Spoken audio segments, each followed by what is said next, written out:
Assalamualaikum warahmatullahi wabarakatuh. Waalaikumsalam warahmatullahi wabarakatuh. Bismillahirrahmanirrahim. Alhamdulillahi rabbil alamin. Wassalatu wassalamu ala ashrafil anbiya'i wal mursalin wa ala alihi wa ashabihil mujahidin at-tahirin, amma ba'du. Bersabda Rasulullah sallallahu alaihi wasallam, "Iza sarratka hasanatuka wa sa'atka sayyi'atuka fa anta mu'min." Apabila perbuatanmu yang baik menyebabkan engkau bahagia, apabila perbuatanmu yang baik menyebabkan engkau gembira, dan perbuatanmu yang jahat menyebabkan engkau jadi susah, itulah tanda bahwa di hatimu masih ada iman. Artinya, belum tentu orang yang berbuat baik merasa bahagia dengan kebaikan yang dikerjakannya. Dan tidak selamanya orang yang berbuat jahat sanggup menyesali perbuatan jahatnya. Oleh karenanya, apabila iman masih ada, apabila hati masih hidup, perbuatan yang baik menyebabkan orang gembira, perbuatan yang jahat menyebabkan orang susah dan gelisah hatinya. Ini mengandung pelajaran. Sekali kita berbuat baik, jangan sekali-kali menyesali kebaikan itu. Sebaliknya, satu kali kita melakukan kesalahan, hendaknya selalu menyesalinya. Kadang-kadang dalam kehidupan, karena orang tempat kita berbuat baik itu rupanya membalas air susu dengan air tuba, kita lalu menyesali kebaikan. Lahirlah kata-kata, "Nyesal saya nolong dia." Ibarat pepatah katanya, nolong anjing kejepit. Waktu kejepit setengah mati kita tolongin, begitu selesai dia dari kejepitnya malah kita digigitnya. Saudara hadirin yang saya muliakan, dalam kehidupan sehari-hari barangkali ini kena filsafat yang disebut dorong mobil mogok. Ketika mobil mogok setengah mati kita dorong, begitu mesin hidup ditinggalkannya kita di belakang. Sesungguhnya perbuatan kita yang baik tidak harus disesali, karena disesali atau tidak, toh perbuatan itu sudah kita lakukan. Dan penyesalan atas segala kebaikan hanya akan mengurangi nilai pahala kebaikan itu sendiri. Berbahagialah apabila berbuat baik, walaupun orang yang kita melakukan kebaikan membalasnya dengan kejahatan. Menyesalah apabila berbuat kesalahan, apabila melakukan dosa, karena itu pertanda nilai iman yang masih hidup dalam jiwa kita. Saudara-saudara kaum muslimin yang berbahagia, jadi sungguh pun pahala dan dosa sesuatu yang abstrak, efeknya jelas dia mendatangkan kebahagiaan atau membawa kepada kegelisahan batin di dalam kehidupan manusia. Orang di zaman materialis kurang terangsang berbuat pahala dan terdorong melakukan dosa. Kenapa? Karena pahala tidak kelihatan, dosa tidak nampak. Kalau pahala kelihatan, barangkali nggak kuat kita mikul pahala. Kalau dosa benjol, umpama tiap bikin dosa palanya benjol, barangkali sudah nggak karu-karuan kepala kita. Baik pahala, baik dosa, sesuatu yang tidak nampak oleh pandangan mata zahir, tapi yang punya efek dalam kehidupan ini. Orang yang banyak pahalanya dengan orang yang banyak dosanya, kalau dia berjalan barangkali sulit kita membedakan. Tapi efeknya dalam kehidupan ini jelas adanya.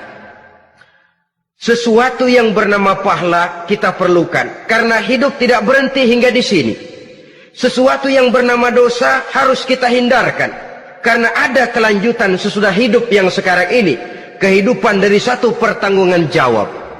Itu sebabnya Imam Ghazali dalam bahasa yang indah sekali berpesan, "Jaddidis safinah fa innal bahra amiq wa khuziz zad fa innas safara ba'id."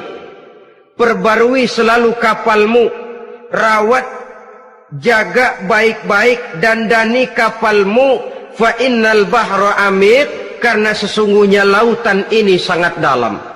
Satu bahasa yang indah dari tamsil terhadap kehidupan. Perbaiki kapalmu karena lautan ini sangat dalam. Artinya, jaga baik-baik hatimu.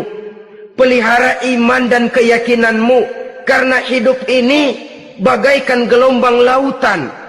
Tempo-tempo air tenang, tempo-tempo ombak menggila dan menggunung.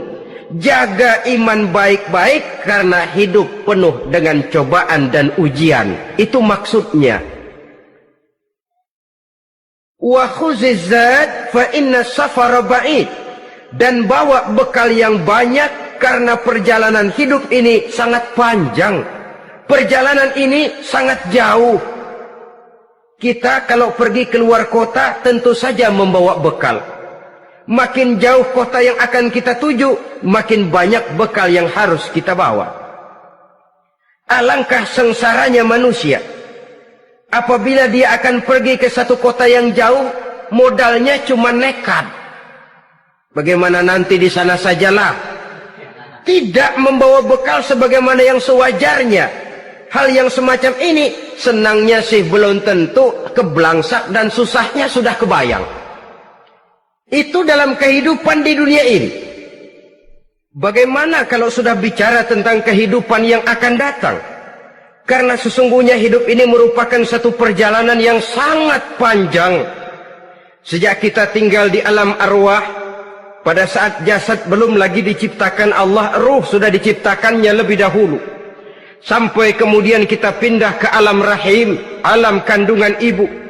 Untuk kemudian berpindah kepada kehidupan dunia. Dari dunia ini kita pindah ke alam barzakh. Di sana tinggal kita 100 tahun mungkin, 100.000 tahun mungkin, 1 juta tahun mungkin, menunggu saat datangnya kiamat.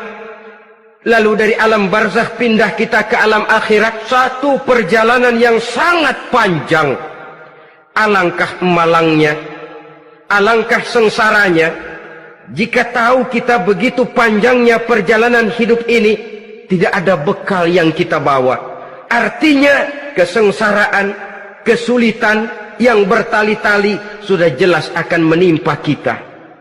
Kalau pergi kita keluar kota membawa bekal uang, membawa bekal makanan, apa bekal yang mesti kita bawa?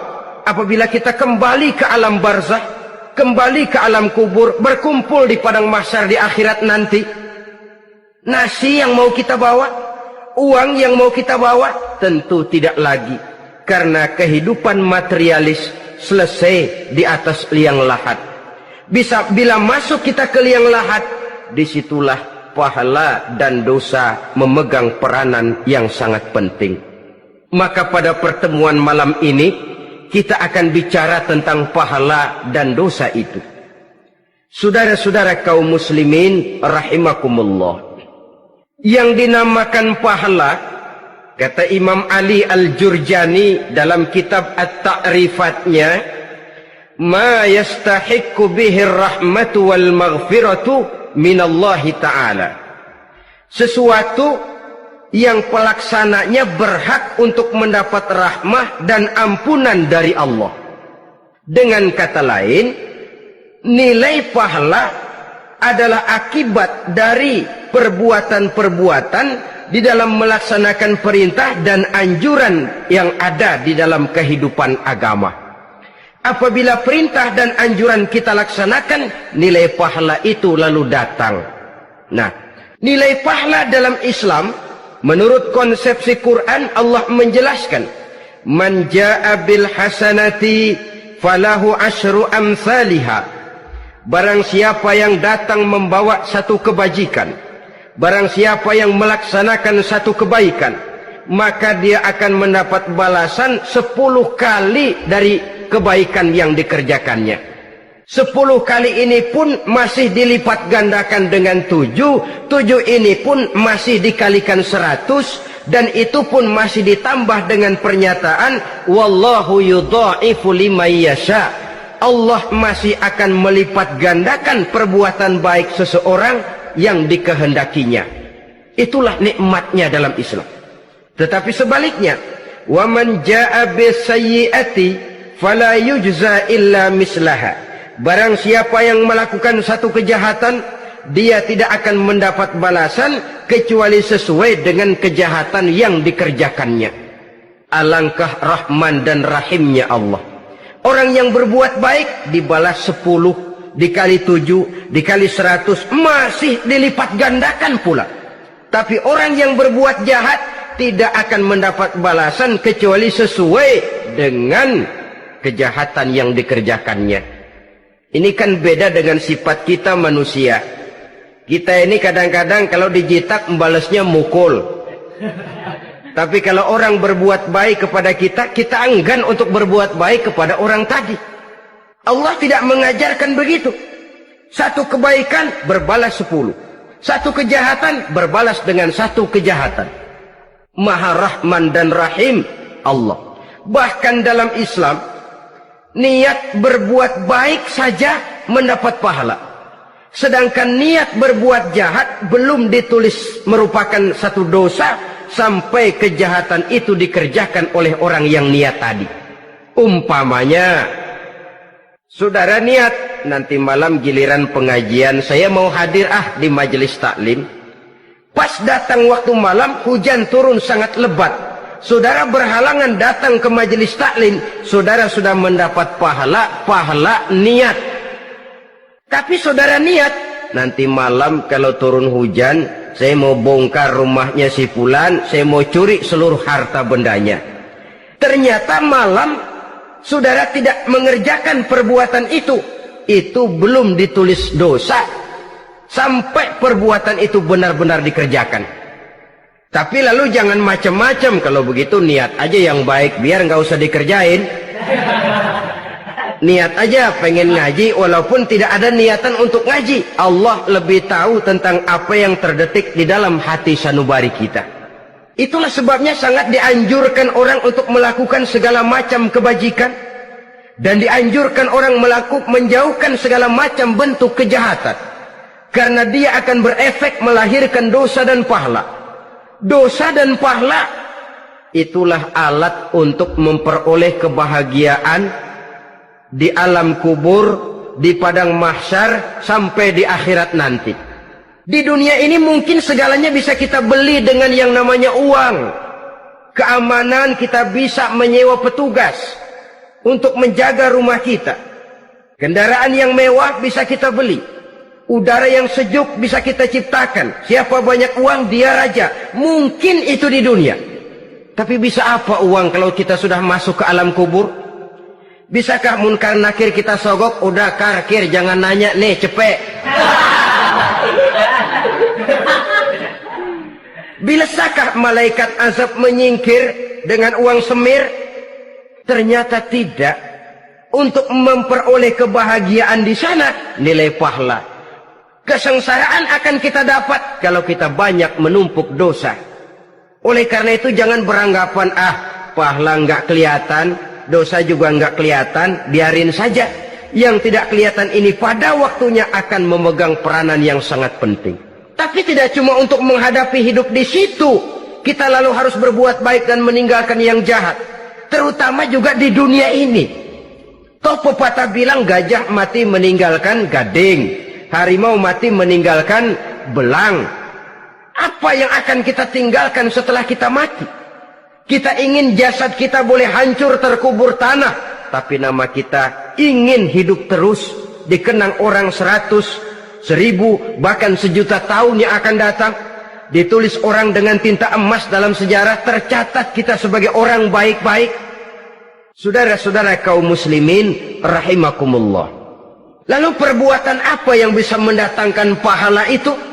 Saudara-saudara, semua perbuatan yang diperintah dan dianjurkan oleh Allah, yang dikerjakan dengan ikhlas hanya untuk mencapai ridho Allah, mendatangkan pahala.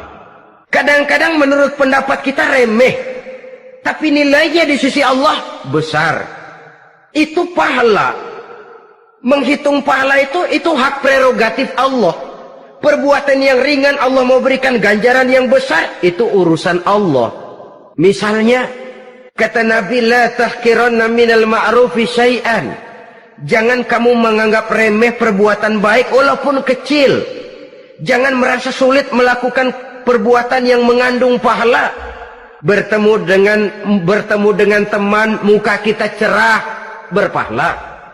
menyingkirkan duri di jalanan berpahala, menolong orang yang sesat, memberitahu orang yang bertanya berpahala.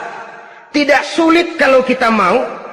Yang diperintah dan dianjurkan oleh agama itu perbuatan yang mengandung nilai-nilai pahala. Masalahnya cuma tinggal mau atau tidak dan dikerjakan dengan ikhlas. Bertemu teman mukanya cerah, pahala. Menyingkirkan duri di jalanan, pahala. Sedekah, pahala. Tidak berupa perbuatan, bisa berupa ucapan. Misalnya bersolawat, pahala. Bertasbih dan bertahmid, pahala. Kata Nabi, kalimatani khafifatani 'alal lisan, saqilatani fil mizan.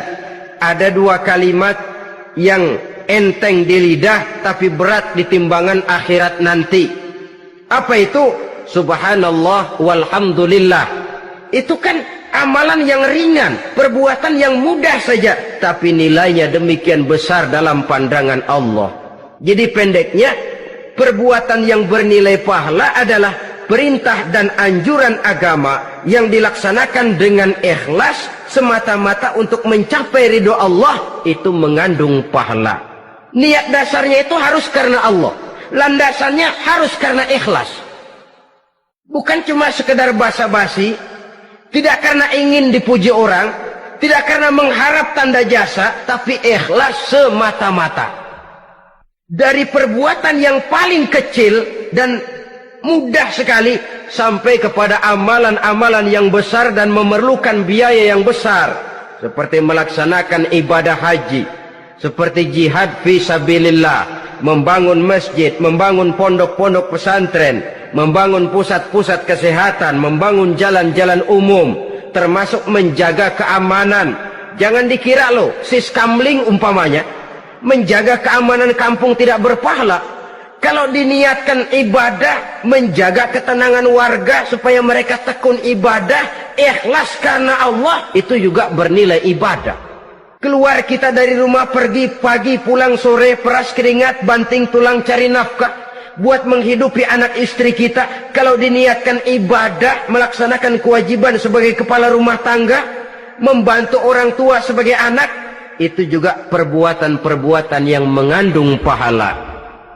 Yang terbaik sesuai dengan bidang kehidupan kita. Ada orang yang dinamakan abid, ahli ibadah, pahala yang paling baik bagi dia banyak-banyak tahajud, sembahyang malam, wirid, zikir, tasbih. Ada yang dinamakan orang alim, pahala yang paling baik buat orang macam ini mengajar, menyebarkan ilmu, mendakwahkan Islam. Ada yang disebut wali, pejabat pemerintah, petugas. Amalan pahala yang paling baik buat orang semacam ini melayani masyarakat, bekerja di bidangnya sesuai dengan profesinya. Saudara hadirin yang saya hormati, jadi dengan demikian perbuatan-perbuatan yang mengandung nilai-nilai pahala ini bisa perbuatan yang menurut kita kecil namun punya nilai besar. Apalagi perbuatan besar dengan biaya yang besar, tentu makin besar juga pahala yang disediakan oleh Allah Subhanahu wa ta'ala. Oleh karenanya, kalau kita bercermin dari ayat Quran, hidup ini kesempatan untuk berbuat baik. Huwallazi khalaqal mauta wal hayata liyabluwakum ayyukum ahsanu amala. Dialah Allah, Tuhan yang telah memberikan hidup dan mati kepadamu untuk menguji kamu, siapa di antara kamu yang paling baik amal perbuatannya. Jadi tidak saya rinci, tapi cukuplah satu penjelasan global. Perbuatan yang berpahala adalah perbuatan melaksanakan perintah Allah atau anjuran Allah dengan dasar ikhlas, dengan tujuan untuk mencapai ridho Allah semata-mata. Lalu apa perbuatan yang mengakibatkan dosa itu? Saudara-saudara, dosa lahir akibat melakukan larangan Allah atau mengerjakan yang dicelaknya. Nah, para ulama ada yang membagi dosa itu menjadi dua bagian. Ada dosa-dosa kecil, ada dosa-dosa besar. Tetapi sebenarnya ditinjau dari segi hakikatnya, kalau sudah melakukan satu kesalahan yang mengakibatkan dosa, jangan dilihat besar dan kecilnya, tapi kepada siapa dosa itu kita kerjakan. Sebab kalau dosa kita anggap satu yang kecil, orang akan terangsang untuk mengerjakan yang kecil-kecil saja. Sehingga dengan demikian, yang kecil pun akan menjadi besar kalau ditumpuk-tumpuk. Sedangkan yang besar bisa saja menjadi kecil kalau selalu diiringi dengan permohonan ampun kepada Allah. Itu sebabnya para ulama sufi, orang-orang tasawuf mengatakan, la saghair ma'al istimrar wala kabair ma'al istighfar. Tidak ada dosa yang kecil kalau dikerjakan terus-menerus, dan tidak ada dosa yang besar kalau digempur tiap saat dengan perbuatan istighfar atau memohon ampun kepada Allah Subhanahu wa taala. Cuma saja pada umumnya, karena dosa-dosa kecil itu lebih mudah taubatnya, dan ada janji Nabi, barang siapa yang meninggalkan dosa-dosa besar akan diampuni dosa-dosanya yang kecil-kecil. Oleh karena itu, pada kesempatan ini kita akan juga bicarakan apa saja yang termasuk klasifikasi dosa-dosa besar, dengan harapan kita bisa menjaga diri, menyelamatkan diri, jangan sampai terjatuh ke dalam dosa-dosa yang besar tadi. Tetapi bukan berarti kita harus terangsang melakukan dosa-dosa yang kecil. Ah, biarin kecil ini, tobatnya gampang. Ah, dosa kelas teri. Ah, dosa itu kan tidak kelihatan. Lalu terangsang melakukan perbuatan dosa-dosa walaupun kecil, kalau berlarut terus-menerus dia akan tumbuh menjadi dosa yang besar. Oleh karenanya, jangan sampai mengundang pengertian kalau kita membicarakan dosa-dosa yang besar lalu terangsang melakukan dosa-dosa yang kecil.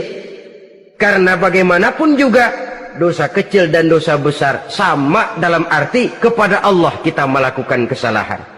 Dan dosa yang kecil pun kalau bertumpuk, dia akan menjadi banyak. Saudara-saudara kaum muslimin rahimakumullah, ada beberapa jenis dosa-dosa besar.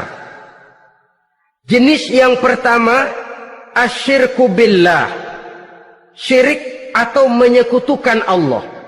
Dari sekian deretan dosa-dosa besar, syirik ini merupakan bapak moyangnya dosa. Dedengkotnya dosa itu syirik, menyekutukan Allah.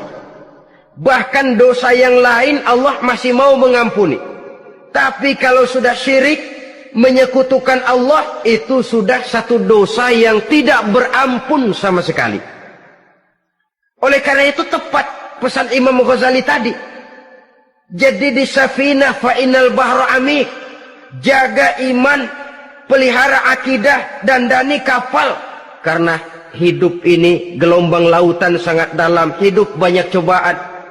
Di dalam hidup di zaman sekarang ini, saudara bisa perhatikan, di mana tensi ekonomi tinggi, lapangan kerja sulit, persaingan hidup makin tajam, sifat egois dan individualis tumbuh di mana-mana, rasa solidaritas sosial menurun, sifat gotong royong musnah, orang mudah potong kompas, potong jalan, ingin cepat kaya, ingin cepat naik pangkat, ingin dapat kedudukan. Kadang-kadang akidah pun terjual, akidah pun musnah, jatuh ke jurang syirik pun tidak jadi soal. Itu yang kita khawatirkan. Kalau dosa-dosa yang lain Allah masih mau mengampuni, tapi kalau sudah jatuh kepada syirik, Allah sama sekali tidak akan memberikan ampun. Dalam kaitan dengan ini barangkali tepat sinyalemen Imam Ali itu. Andai kata kemiskinan merupakan satu kepribadian, saya akan membunuhnya lebih dahulu. Artinya memang kemiskinan ini sering mendorong orang kepada jurang kemusyrikan. Tidak tahan menghadapi godaan perut akibat tensi ekonomi yang tinggi, lapangan kerja yang sulit. Iman pun jadilah ditukar dengan 3 liter beras.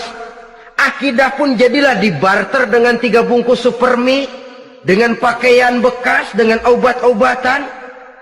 Tidak jadi soal baginya mengejar kebahagiaan yang relatif singkat dengan mengorbankan kebahagiaan yang abadi.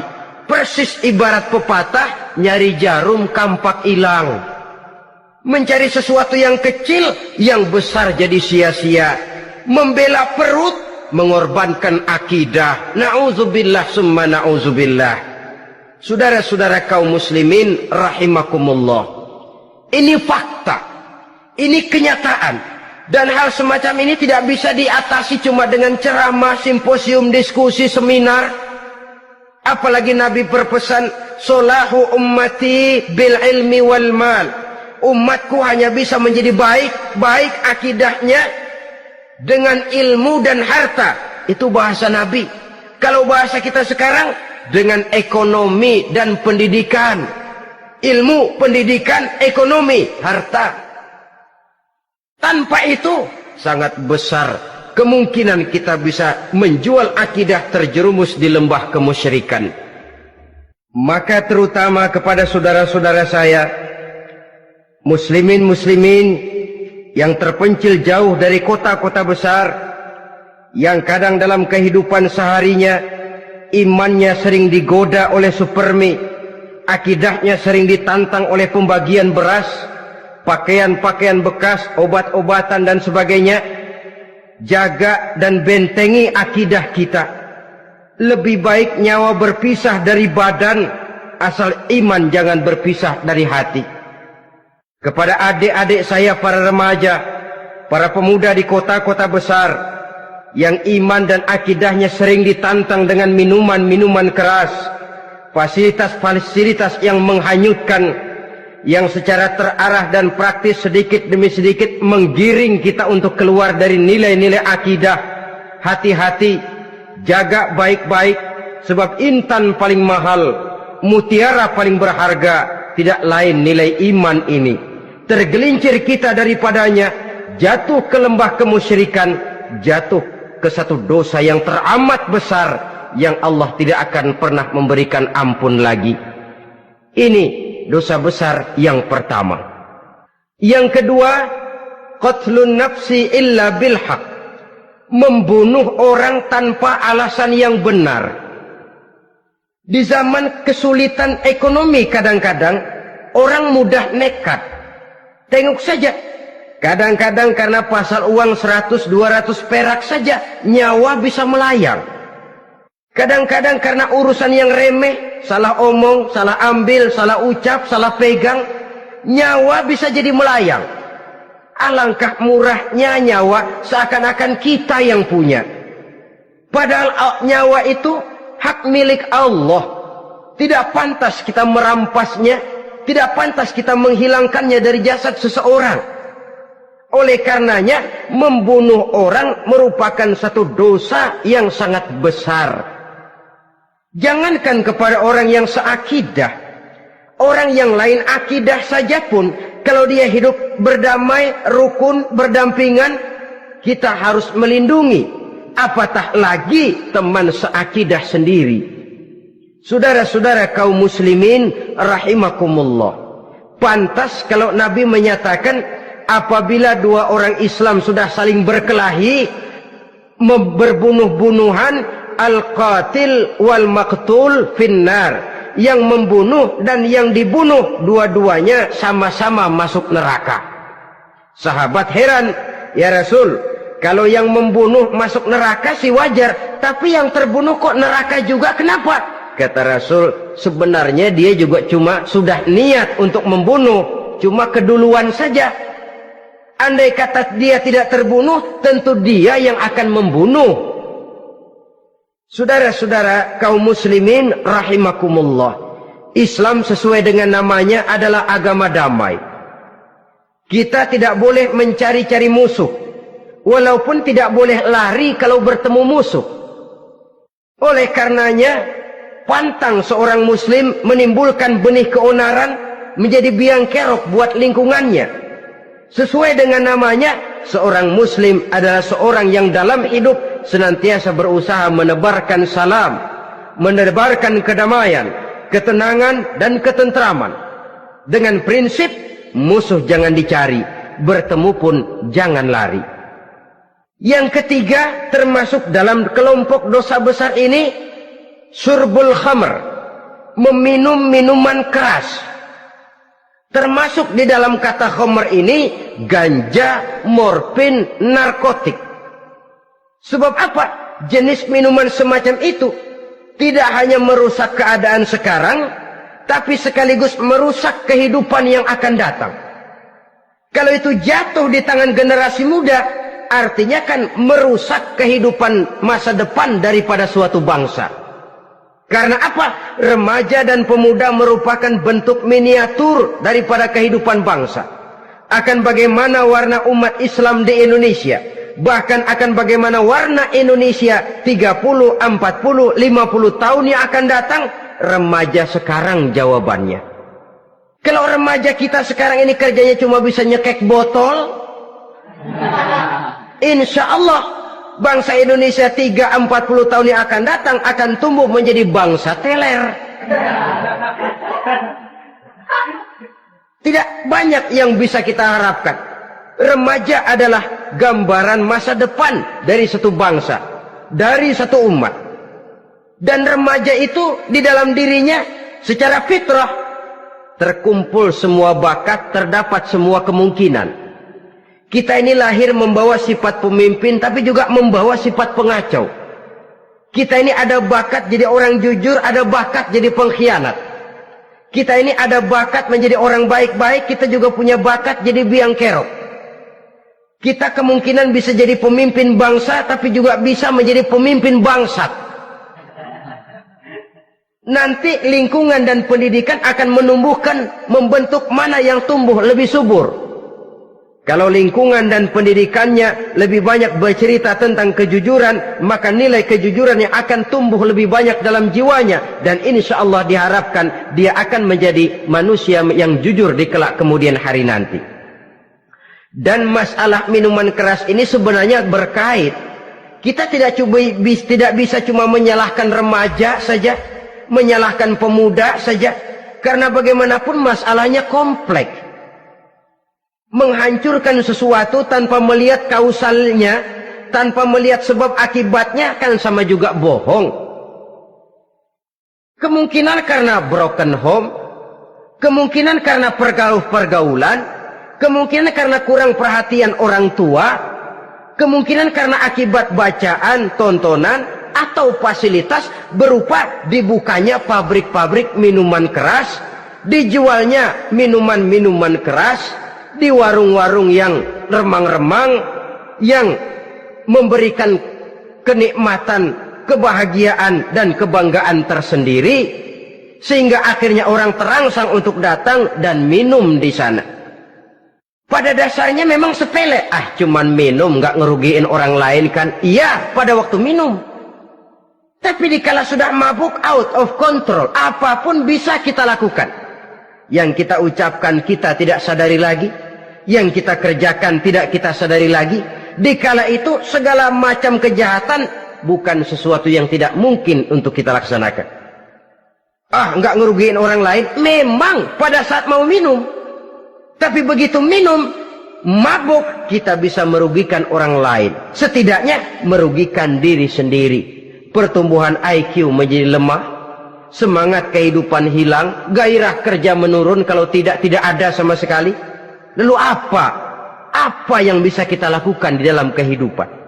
Dan akan lebih celaka kalau ini menimpa kehidupan generasi muda kita. Kadang-kadang yang ironi ya, kalau yang orang tuanya mampu barangkali masih tertolong. Tapi yang orang tuanya kondisi ekonomi lemah masih kepengen teler juga. Orang tuanya nggak mampu masih pengen mabuk. Dari ganja, morfin nggak dapet, akhirnya kaleng cet diisepin. Yang penting kan bisa teler, mendatangkan satu kebahagiaan tersendiri. Itu sebabnya memang satu kejahatan menurut teori polisi ya hanya bisa terjadi karena faktor N dan K, niat dan kesempatan. Niat ada, kesempatan ada, jadi orang jahat. Kurang salah satunya, biasanya kejahatan terbendung. Niat ada, kesempatan tidak ada, sulit berbuat jahat. Kesempatan ada, niat tidak ada, tidak mungkin orang jahat. Tapi yang paling dominan sebenarnya niat. Kalau niat sudah kuat, kesempatan bisa dicari. kesempatan bisa diciptakan, biar Hansip nongkrong, ditungguin lengahnya. Iya biarin, jam 11 sampai jam 2, matanya melotot, jam 3 dia mulai ngulet, ngempet. Nah, di saat itu saya masuk ke rumahnya. Kalau niat kuat, kesempatan bisa diciptakan. Dan kalau sudah niat, ini masalah hati. Kalau sudah masalah hati, menyangkut soal moral. Moral artinya sudah masuk kepada kehidupan agama. Saudara-saudara kaum muslimin rahimakumullah. Yang keempat yang termasuk jenis dosa besar, az-zina, perbuatan zina. Di zaman pergaulan bebas dengan prinsip free love, free sex ini, tengok sudah berapa banyak gadis-gadis bergelimpangan jadi korban. Berapa banyak bayi-bayi yang lahir ke dunia tanpa tahu kemana dia mesti memanggil bapak. Apakah deretan jumlah korban ini masih harus bertambah lagi? Paling tidak, biarlah yang sudah jadi korban, tapi jangan bertambah lagi hendaknya. Masing-masing kita berupaya menahan diri. Termasuk dalam kategori zina ini, yang merupakan cabang-cabangnya, liwat, homoseks, lesbian, masturbasi. Bahkan masturbasi itu termasuk jenis zina tangan, dan itu juga merupakan satu dosa. Di samping dosa juga merusak diri, karena bagaimanapun juga dia akan mengurangi kemampuan daya pikir seseorang. Maka agama memberikan jalan keluar. Pesan Nabi, ya ma'syara syabab, man istata'a minkumul ba'at falyatazawwaj. Hai para pemuda, kata Nabi, barang siapa di antara kamu yang sudah bisa ba'at, yang sudah mampu ba'at. Ba'at itu artinya memberikan nafkah, baik nafkah zahir maupun nafkah batin. Falyatazawwaj, maka hendaklah dia kawin. Jadi yang maksud ba'at ini ya nafkah zahir, ya nafkah batin. Kita kadang-kadang cuma bisa ngasih nafkah batin saja sudah merasa pokoknya kan saya sanggup untuk kawin, lalu kawin tanpa kehilangan, dengan kehilangan pertimbangan. Saudara-saudara, wa illam yastati, adapun kalau dia belum mampu, fa alaihi bisyam, hendaknya dia banyak puasa. Fa innahu lahu wija, karena puasa itu akan merupakan benteng jangan sampai orang memperturutkan hawa nafsunya. Andai kata puasa belum hobi, banyaklah olahraga para pemuda, para remaja. Karena dengan olahraga, pemikiran untuk memperturutkan hawa nafsu agak sedikit terkendali dan energi tersalurkan dalam bentuk yang positif. Pendeknya kreatif, banyak kegiatan.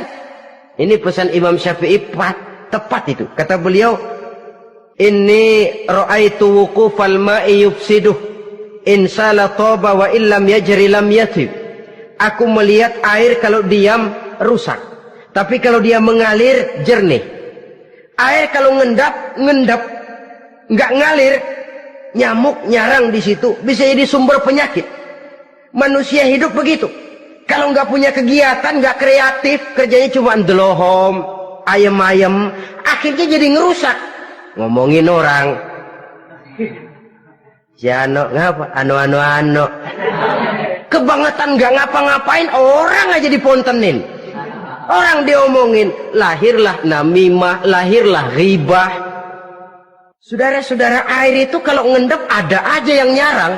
Tapi kalau dia ngalir, orang ada kesibukan, insya Allah dia tidak akan jatuh kepada sesuatu yang bisa mengundang dosa. Isilah waktu dengan hal-hal yang bermanfaat, karena hidup ini singkat dan tidak berjalan mundur ke belakang.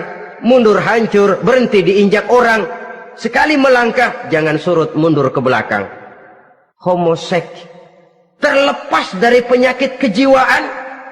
Sekarang ini kan sudah ada persatuan kaum gay katanya, meminta perlakuan yang sama dan agar dibolehkan kawin sesama mereka. Secara manusiawi boleh, secara manusiawi kita hargai mereka, tapi dari kacamata agama ini jelas merupakan penyimpangan, dan penyimpangan merupakan suatu dosa terlepas dari pertimbangan manusiawi. Jangan karena terlalu memperturutkan suara manusiawi lalu kita mengesampingkan agama. Termasuk lesbian, wadon karo wadon. Kalau homo itu kan lanang karo lanang katanya. Saudara-saudara kaum muslimin rahimakumullah, ini bukan penyakit baru. Liwat, homoseks sudah dikenal dari zamannya Nabi Lut, laki dengan laki. Lesbian dari zaman istrinya Nabi Lut. Terlepas dari penyakit kejiwaan, dari segi agama ini merupakan penyimpangan dan merupakan dosa yang besar. Yang kelima, yang termasuk jajaran dosa kelas kakap, qazful mu'minina wal mu'minat, menuduh orang mukmin yang baik-baik, laki atau perempuan, melakukan perbuatan zina sehingga hancur namanya di masyarakat. Ini merupakan satu perbuatan dosa yang sangat besar dan sangat dimurkai oleh Allah. Saudara-saudara kaum muslimin rahimakumullah, oleh sebab itu ditentang masalah ini, kalau memang tidak ada saksi, jangan sembarang kita enteng lidah menuduh orang lain berbuat zina, menuduh orang lain berbuat serong. Dosanya kelewat besar di dalam kehidupan. Karena apa? Mencari harga diri itu berat, memelihara kehormatan diri jauh lebih berat. Satu kali orang dihancurkan namanya di masyarakat, dia akan terisolir jadinya. Oleh karenanya berlindung kita kepada Allah, jangan sampailah dihinggapi oleh sifat ini. Karena sentimen kita kepada seseorang, karena hasad kita kepada seseorang, tidak senang melihat orang lain lebih maju, lalu lidah ini seenaknya saja mengucapkan kata. Padahal sanksi dan resikonya sangat besar. Yang kita tuduh barangkali mendapat pahala dari Allah. Kita sendiri yang menuduh tanpa saksi, tanpa alasan yang benar, mendapat dosa yang sangat besar. Saudara-saudara, memang kadang-kadang aneh dalam hidup ini. Seorang pelacur biasanya bisa menjaga mulutnya di masyarakat, kata-katanya baik, sopan. Kenapa? Karena mulut yang satu sudah tidak terjaga.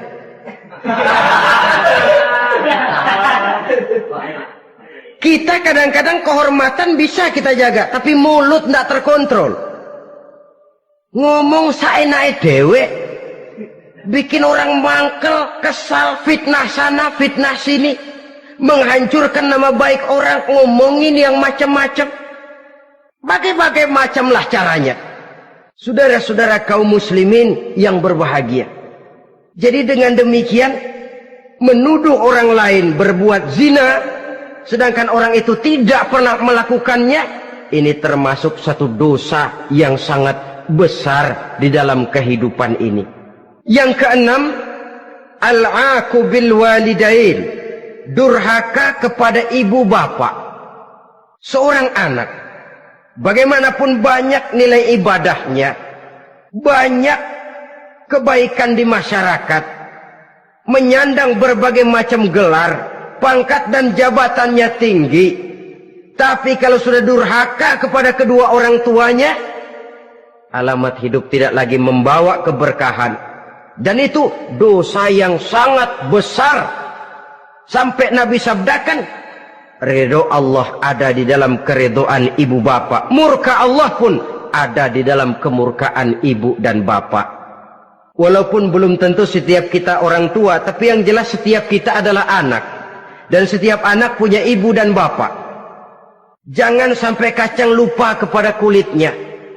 Saudara-saudara kaum muslimin rahimakumullah, durhaka kepada ibu bapak merupakan perbuatan yang sangat dimurkai oleh Allah. Apalagi ibu yang telah melahirkan kita, bahkan mengandung kita. Begitu juga bapak yang telah berusaha peras keringat banting tulang untuk mengasuh membesarkan kita. Tidak ada perbuatan baik yang kita lakukan untuk bisa menebus kebaikan daripada ibu dan bapak kita. Setidaknya kalau belum bisa berbuat baik kepadanya, kepada keduanya, janganlah menyakiti hati keduanya. Itu saja dulu yang harus dijaga. Kadang-kadang sudah berbuat baik enggak, nyakitin melulu. Sudah nyenangin belum bisa, saban sehari nyakitin saja. Padahal kedua orang tua itu doanya manjur, sebagaimana sumpahnya juga bisa jadi kenyataan, dan sering bahkan menjadi kenyataan. Sampai ibu bapak sudah wafat, sudah meninggal sekalipun, kewajiban berbakti masih harus terus dilakukan oleh seorang anak. Lalu yang ketujuh, at-tawalli yaumaz zahfi, berpaling pada hari pertempuran. Orang sedang sibuk-sibuk menghadapi musuh, maksudnya berjuang membela agama ini, dia lari menyelamatkan diri. Pengecut, mental munafik. Ayo, kalau demi agama, mari kita maju ke depan. Allahu Akbar. Yang besar Allah, yang lain kecil semua. Maju. Orang lain maju serentak, dia mundur jauh ke belakang. Mental munafik, mental calo istilah sekarang ini. Oh, itu calo, mental calo. Tuhan gedek banget itu. Coba ya, calo itu paling sibuk nyuruh penumpang naik. Tapi sementara penumpang naik sampai ke tempat tujuan masing-masing, calonya nggak kemana-mana, diem aja di situ. Cuma orang aja disuruh naik. Saudara-saudara, kerja bakti, orang turun ke comberan, dia naik ke tempat tidur.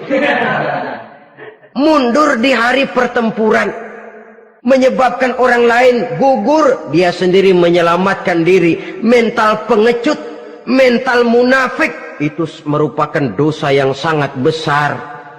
Saudara-saudara kaum muslimin rahimakumullah. Itu sebabnya agama itu memerlukan keberanian. Memang, tapi bukan keberanian yang tanpa perhitungan. Sebab berani tanpa berhitung namanya berani babi.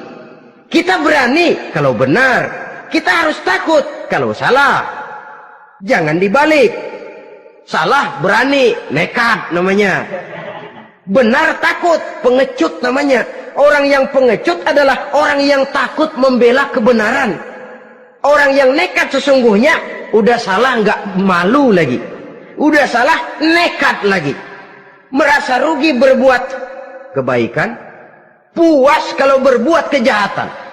Padahal Nabi pesan, siapa yang berbuat dosa sambil tertawa, nanti dia akan masuk neraka sambil menangis.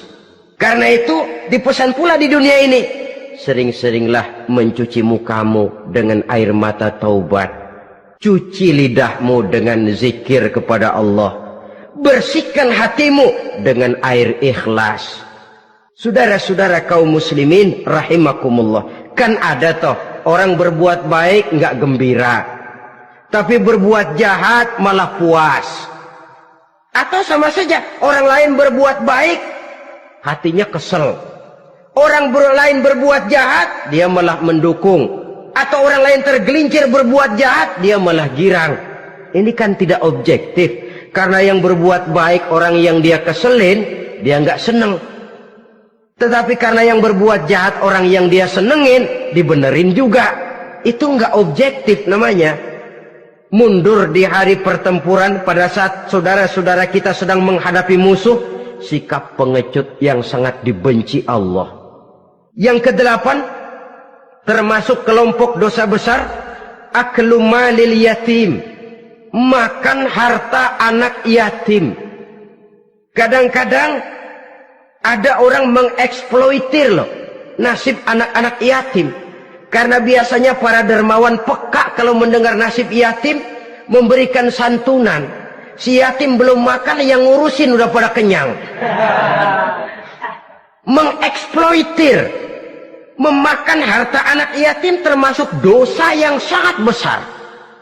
Sehingga Nabi pesan, ana wa kafilul yatim kahataini yaumal qiyamah. Aku dan orang yang menyantuni anak yatim seperti dua jari ini di hari kiamat. Rumah yang paling dimuliakan Allah adalah rumah yang di dalamnya ada anak yatim yang hidupnya dihormati, hidupnya disantuni, keperluannya dicukupi. Maaf saja, tahap kita menyantuni anak yatim ini baru tahap setahun sekali. Kalau Muharram kita agungkanlah, kita besarkan. Lebaran yatim katanya. Kita kumpulkan dana, kita usap kepala yatim, kita kumpulkan beras, kita bagikan hari itu. Perkara bulan depan kelaparan, kita tutup kuping. Perkara bulan berikutnya dia kelaparan, kita masa bodoh. Bahwa di bulan Muharram kita santuni yatim piatu itu sudah baik. Tapi akan lebih baik lagi kalau kita sanggup menjadi bapak asuh mereka, memikirkan sekolah mereka, ada kontinuitas.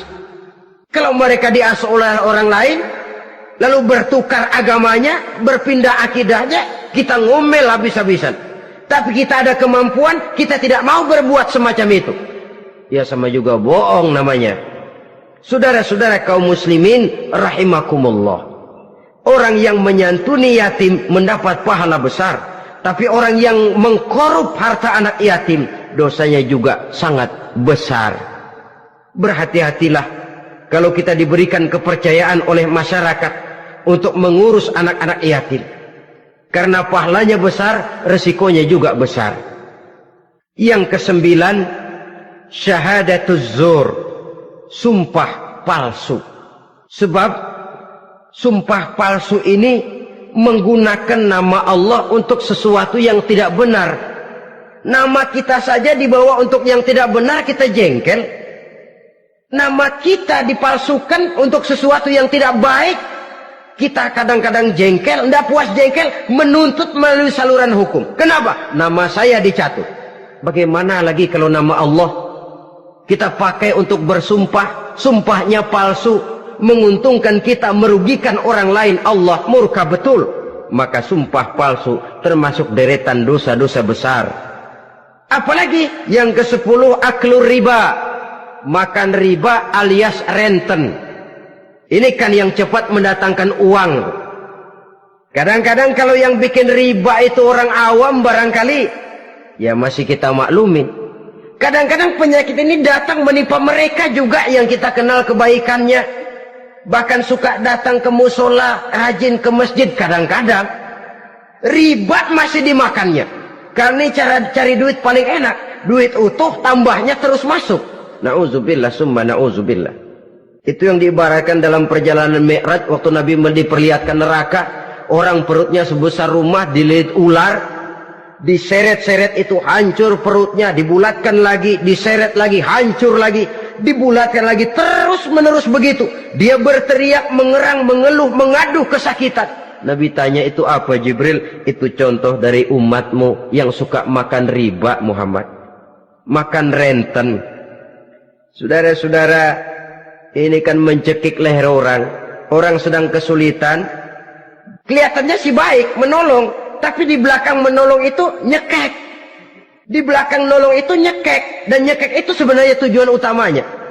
Orang yang menjalankan riba pada dasarnya tidak punya perikman kemanusiaan kok. Kalau dia kelihatannya mau menolong, kelihatannya motifnya mencari untung di belakang itu. Jauh dari kemanusiaan. Yang ke-11, saudara-saudara, termasuk jajaran dosa besar itu qat'ur rahim, memutuskan silaturahmi. Marah, hobi sama marah. Kalau 3 hari nggak marahan sama orang, ngebet palanya. Selalu nyari gara-gara. Kalau udah marah berlaku perpanjangan waktu. Tahun, 2 tahun, kadang-kadang seumur hidup. Saudara hadirin yang saya muliakan. Apalagi mengurangi timbangan termasuk kelas dosa besar. Makan suap termasuk dosa besar. Semir menyemir dosa besar. Apalagi bunuh diri. Nah ini, bunuh diri dosa besar. Kadang-kadang karena sulit, nekat, daripada hidup susah mendingan mati sekali.